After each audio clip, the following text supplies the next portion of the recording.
வணக்கம் டீச்சர்ஸ், எல்லாரும் நல்லா இருக்கீங்கன்னு நினைக்கிறேன். நானுமே ரொம்பவுமே நல்லா இருக்கேங்க. நம்மளோட சேனலை தொடர்ந்து பார்த்துட்டு வர எல்லாருக்கும் ரொம்பவுமே நன்றிங்க. நம்மளோட சேனலில் டெட்டுக்கான ப்ரீவியஸ் இயர் கொஸ்டின்ஸ் பார்த்துட்டு இருக்கேன், ஆஸ் வெல் அஸ் இங்கிலீஷ்க்கான இம்பார்ட்டன்ட் டாபிக்ஸ் பார்த்துட்டு இருக்கோம் இல்லைங்களா. அதில் இன்னைக்கு நம்ம என்ன பார்க்க போறோம்னா, சோஷியலில் ஆல்ரெடி நான் லெசன்ஸ் சிக்ஸ்த் ஸ்டாண்டர்டில் ஹிஸ்ட்ரிக்கு வந்துட்டு வீடியோஸ் போட்டுட்ருக்கேன். அது ஃபர்ஸ்ட் 2 லெசன்ஸ் மட்டும் இங்கிலீஷில் இருந்திருக்கும். அதனால அதுக்கான தமிழில் இம்பார்ட்டண்டான கொஸ்டின்ஸ் மாதிரி உங்களுக்கு எழுதி டீச் பண்ணிடுறேன்.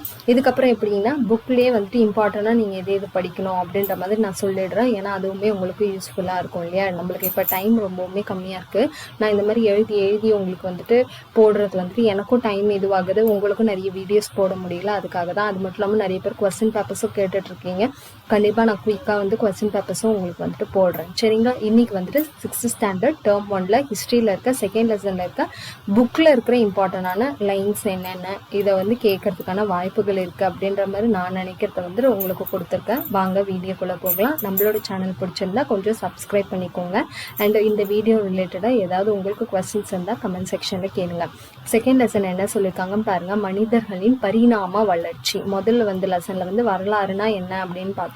இப்போ மனிதர்கள் வந்து எப்படி தோன்றுனாங்க அப்படின்றதுக்கான இன்ஃபர்மேஷன்ஸ் தான். அது முக்கியமாக என்னென்னா, எந்த வருஷத்தில் வந்துட்டு இந்த பூமி தோன்றுச்சு, மனிதர்கள் எப்போ வந்தாங்க, நம்ம இப்போ இருக்கிற மனிதர்கள் எந்த ஆண்டு வந்தாங்க, அந்த மாதிரியான விஷயங்கள் இம்பார்ட்டன்ட். ஏன்னா இதெல்லாம் எப்படி கேட்பாங்கன்னா, கூற்று காரணங்களில் கேட்கறதுக்கான வாய்ப்புகள் இருக்குது. டைரெக்டாக கொஸ்டினாக இல்லைனாலும் கூற்று காரணம் அந்த மாதிரி கொடுத்து, இல்லை கூற்று 1 2 கொடுத்து இதில் எது சரி எது தவறு அந்த மாதிரி கேட்கறதுக்கான வாய்ப்புகள் இருக்கு.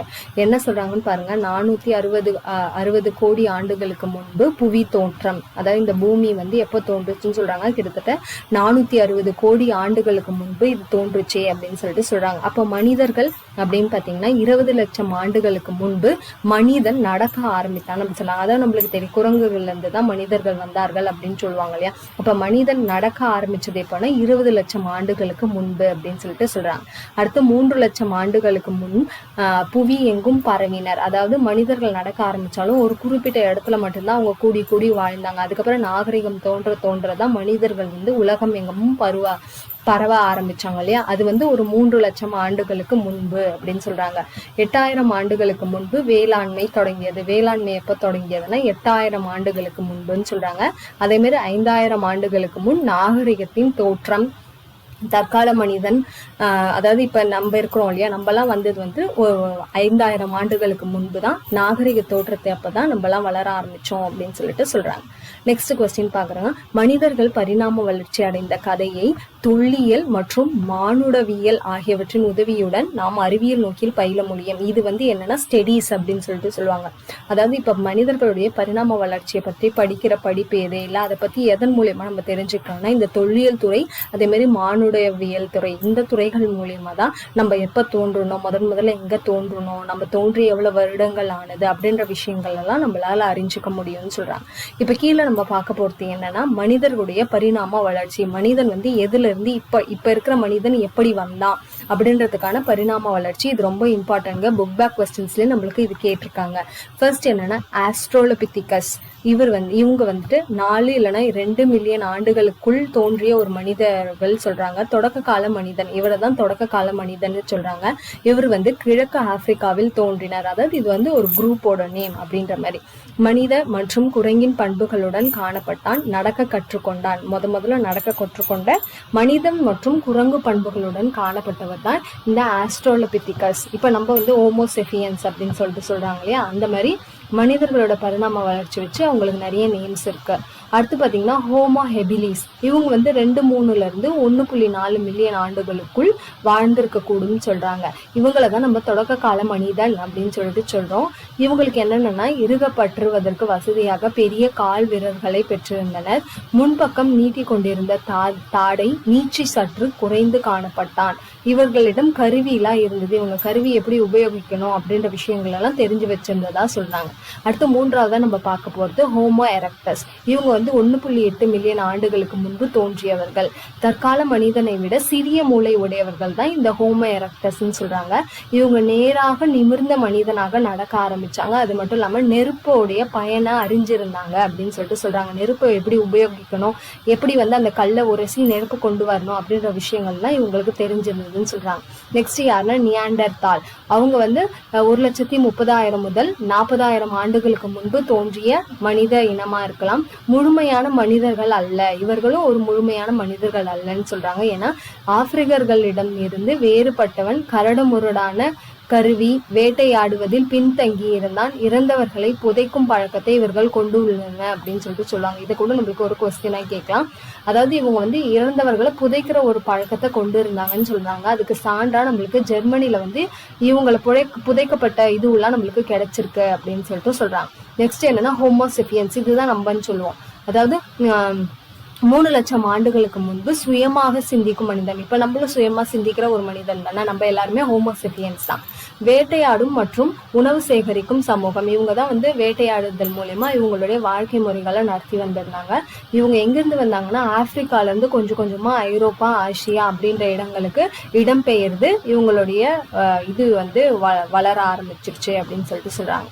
கடைசியா பார்க்க போறது என்னன்னா குரோமேக்னன்ஸ். இவங்க யாருன்னா கிழக்கு ஆப்பிரிக்காவில் 50,000 ஆண்டுகளுக்கு முன் மேற்கு ஆசியா மற்றும் தென்கிழக்கு ஐரோப்பா 40,000 ஆண்டுகளுக்கு முன்பு உருவான ஒரு மக்களா இருக்கா. இவங்க கிட்ட கற்கருவிகள் இருந்தது. அது மட்டும் இல்லாம எலும்பாலான கருவி, குத்தீட்டி, நெம்புகோல் இதெல்லாம் எப்படி பயன்படுத்தணும் அப்படின்ற விஷயங்கள் எல்லாமே இந்த குரோம்னான்ஸ் அவங்களுக்கு வந்து தெரிஞ்சிருந்ததுன்னு சொல்றாங்க. இதுதான் வந்து மனிதனுடைய பரிணாம வளர்ச்சியின் நிலைகள் அப்படின்னு சொல்லிட்டு சொல்றாங்க. 4வது கொஸ்டின் பாருங்க. வரலாற்றுக்கு முந்தைய கால மனிதர்களையும் அவர்கள் பயன்படுத்திய பொருள்களையும் பற்றிய படிப்பு தான் எதுனா தொல்லியல் படிப்புன்னு சொல்றாங்க. தொல்லியல் படிப்புனா என்னன்னா வரலாற்றுக்கு முந்தைய கால மனிதர்கள் அவங்க என்னென்ன கருவிகள் பயன்படுத்தினாங்க அப்படின்றத படிக்கிறது. அப்புறம் மானுடவியல். மானுடவியல் அப்படின்னா என்னன்னா மனிதர்கள் மற்றும் அவர்களின் பரிணாம வளர்ச்சியை பற்றி படிப்பது. நம்ம எப்படி வளர்ந்தோம் அப்படின்றத பற்றி படிக்கிறது தான் நம்மள மனுஷங்களா மானுடன் அப்படின்னு சொல்லிட்டு சொல்லுவாங்க தமிழ்ல. அப்போ மானுடவியல் அப்படின்னு ஞாபகம் வச்சுக்கோங்க. அடுத்து பாருங்க, இந்த மானுடவியல் அப்படின்றது 2 கிரேக்க வார்த்தைகளால் ஆன ஒரு சொல்லுன்னு சொல்றாங்க. இங்கிலீஷ்ல ஆந்த்ரோபாலஜின்னு சொல்லுவாங்க மனிதவியல். ஆந்த்ரோபோஸ் அப்படின்னா என்னன்னா மனிதன் அப்படின்னு அர்த்தம். லோகோஸ் அப்படின்னா என்னன்னா எண்ணங்கள் அல்லது காரணம் அப்படின்னு அர்த்தம். அப்ப மனிதன் தோன்றிய காரணத்தை பத்தி படிக்கிறது தான் இந்த மானுடவியல், ஆந்த்ரோபாலஜி அப்படின்னு சொல்லிட்டு சொல்றாங்க. நெக்ஸ்ட் பாருங்க, மனிதனுடைய காலடி தடம் முதல்ல எங்கு கிடைக்கப்பட்டது? இது வந்து ரொம்பவுமே இம்பார்ட்டன்டான கொஸ்டின். கிழக்கு ஆப்பிரிக்காவில் உள்ள தான்சானியா அப்படின்ற இடத்துலதான் முதல்ல மனிதனுடைய காலடி தடத்தை வந்து கண்டுபிடிச்சிருக்காங்க. கிட்டத்தட்ட என்ன சொல்றாங்கன்னா இந்த காலடி தடம் வந்து 3.5 மில்லியன் ஆண்டுகளுக்கு பழமையானவை. அதாவது அத்தனை மில்லியன் ஆண்டுகளுக்கு முன்பே மனிதன் வாழ்வதற்கான ஒரு சூழல் இங்கே இருந்திருக்கு, மனிதன் வாழ்ந்திருக்கிறான் அப்படின்ற ஒரு ஆதாரத்தை அவங்க கண்டுபிடிச்சிருக்கிறதா சொல்றாங்க. எங்க கண்டுபிடிச்சாங்கன்றது ரொம்பவுமே இம்பார்ட்டன்ட்ங்க. அடுத்து பாருங்க, குரோமேக்னான்ஸ் குகையில் வாழ்ந்தனர் சான்று பிரான்சில் உள்ள லாஸ்காஸ். அதாவது குரோமேக்னஸ் அப்படின்ற அந்த மனித இனம் இருக்காங்க இல்லையா, அவங்க பெரும்பாலும் குகையில தான் வாழ்ந்திருக்கிறதா நம்மளுக்கு சான்று கிடைச்சிருக்கு. அவங்க குகையில வாழ்ந்ததுக்கான சான்று எப்படி கிடைச்சிருக்குன்னா பிரான்ஸ்ல உள்ள இந்த லாஸ்காஸ் அப்படின்ற இடத்துல இருக்க குகையில அவங்க வாழ்ந்ததுக்கான சான்றுகள், அந்த பாறை ஓவியங்கள் அது எல்லாமே கிடைச்சிருக்கிறதா நம்மளுக்கு சொல்றாங்க. அடுத்தது என்னன்னா இந்த மனிதனுடைய பரிணாம வளர்ச்சி இருக்குல்ல, இவங்க பெரும்பாலும் இப்ப இந்த ஆஸ்ட்ரோபலித்திகஸ், ஹோமோடிலஸ் இவங்கெல்லாம் தொடக்க காலத்துல எங்க வாழ்ந்தாங்க, அதாவது அவங்களுடைய இப்ப ஒரு பழங்குடியினர் நம்ம படிக்கிறோம்னா அவங்க பெரும்பாலும் இந்த இடத்துலதான் வாழ்ந்தாங்க அப்படின்னு சொல்லுவோம் இல்லையா, அந்த மாதிரி இந்த மனிதர்கள் வாழ்ந்த இடம் என்ன அப்படின்னு கேட்கறதுக்கான வாய்ப்புகள் இருக்கு. இது வந்து பாக்ஸ் இன்ஃபர்மேஷன், அதனால படிச்சு வச்சுக்கோங்க. என்னன்னா ஆஸ்ட்ரோலோபித்திகஸ் அவங்க எங்க வாழ்ந்தாங்கன்னா கிழக்கு ஆப்பிரிக்கான்னு சொல்றாங்க. ஹோமோ ஹெபிலிஸ் எங்க வாழ்ந்தாங்கன்னா தென் ஆப்பிரிக்கா. ஹோமோ எரக்டஸ் எங்க வாழ்ந்தாங்கன்னா ஆப்பிரிக்கா மற்றும் ஆசியாவில் வாழ்ந்த ஒரு மனித இனம். நியாண்டர்தால் அவங்க எங்க வாழ்ந்தாங்கன்னா யுரேஷியானா யூரோப்பும் ஏசியாவும் சேர்ந்த இடம் அப்படின்னு சொல்லிட்டு சொல்றாங்க. குரோமேக்னஸ் எங்கன்னா பிரான்ஸ்ல. அதே மாதிரி பிகிங் மனிதன்னா சீனா. ஹோமோசெபியன்ஸ் நம்மலாம் வந்துட்டு மேக்சிமம் ஆப்பிரிக்கா அப்படின்னு சொல்றாங்க.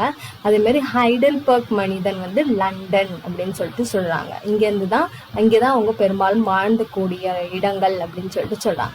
நெக்ஸ்ட் அவங்கெல்லாம் வந்து முதன்மை தொழில வேட்டையாடுதல் தான் இருந்தது. அதுக்கப்புறம் தான் வந்து வேளாண்மையை வந்து கண்டுபிடிச்சாங்க இல்லைங்களா. அப்போ வேட்டையாடுதல்னா என்ன மாதிரியான விலங்குகளை அவங்க வேட்டையாடி சாப்பிட்டாங்கன்னா பன்றி, மான், காட்டெருமை, காண்டாமிருகம், யானை, கரடி. அது மட்டும் இல்லாம அவங்க மீன் பிடித்தல் தொழிலையும் பண்ணாங்க, தேன் எடுக்கும் தொழிலையும் பண்ணாங்க, பழம் பறித்தல், கிழங்கு அகழ்ந்தெடுத்தல், இந்த மாதிரி எல்லா தொழிலுமே அவங்க பண்ணாங்க. அது மட்டும் இல்லாம இப்போ புலி வந்து பசி எடுத்தா ஒரு மானையோ யாரையோ வேட்டையாடி மீதியை வைக்கும் இல்லையா அந்த உணவு, அதையுமே அவங்க வந்து சாப்பிட ஆரம்பிச்சாங்கன்னு சொல்லிட்டு சொல்றாங்க.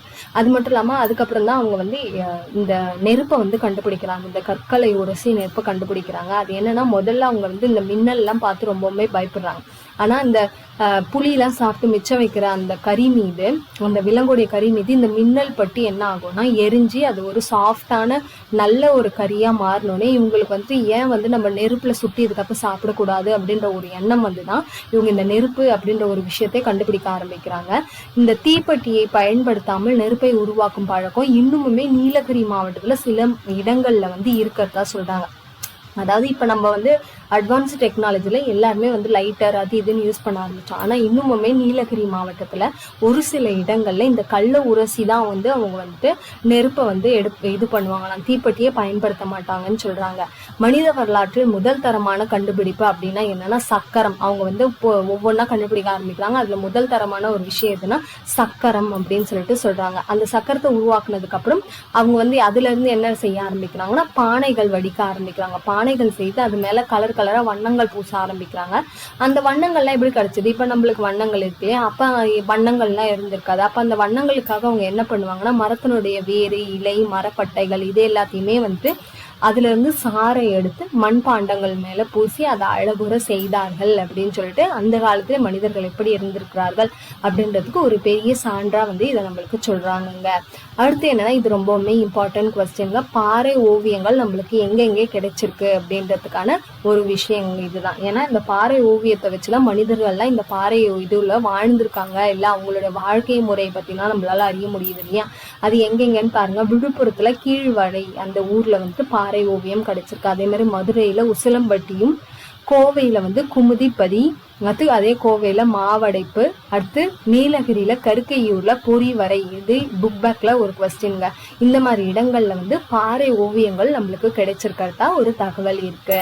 அடுத்து பாருங்க கொஞ்சம் கொஞ்சமா என்ன ஆக ஆரம்பிக்குது அப்படின்னா இந்த சக்கரம் கண்டுபிடிக்கிறாங்க, பானை இதுவானோடனே அடுத்து இந்த ஆற்றங்கரையை நோக்கி எல்லாரும் செல்ல ஆரம்பிக்கிறாங்க. அதுக்கப்புறம் விவசாயம் வளர ஆரம்பிக்குது, கலப்பையை கண்டுபிடிக்கிறாங்க. அதுக்கப்புறம் வந்து விலங்குகளெல்லாம் வளர்க்குறாங்க. எருது வந்து கால்நடை வந்துட்டு இந்த மாடை இது வயலை உழுவுறதுக்கு அதுக்கு எல்லாத்துக்குமே பயன்படுத்தப்படுது அப்படின்னு சொல்லிட்டு சொல்றாங்க. இவங்க வந்து இந்த சிக்கிமுக்கி கல்லை கொண்டுதான் கூர்மையான ஆயுதங்களை செய்தார்கள். ஏன்னா வேட்டையாடுறதுக்கு வந்து கூர்மையான ஆயுதங்கள் முதல் கற்கருவி தான் அவங்க பயன்படுத்தினாங்க இல்லைங்களா, கல்லாலான கருவிகள். அதுக்கு அந்த கல் எந்த கல்லுன்னா சிக்கிமுக்கி கல்லை கொண்டுதான் கூர்மையான ஆயுதங்கள் மேற்கொண்டார்கள் அப்படின்னு சொல்லிட்டு சொல்றாங்க. ஸோ இந்த லெசன்ல இம்பார்ட்டன்டான கொஸ்டின்ஸ் இவ்வளவுதாங்க எனக்கு தெரிஞ்சு. இது ரிலேட்டடா ஏதாவது டவுட்ஸ் இருந்தா கண்டிப்பா நம்மளோட கமெண்ட் செக்ஷன்ல கேளுங்க, உங்களுக்கு கண்டிப்பா நான் எக்ஸ்பிளைன் பண்றேன். ஸோ தேங்க்யூ ஃபார் வாட்சிங்.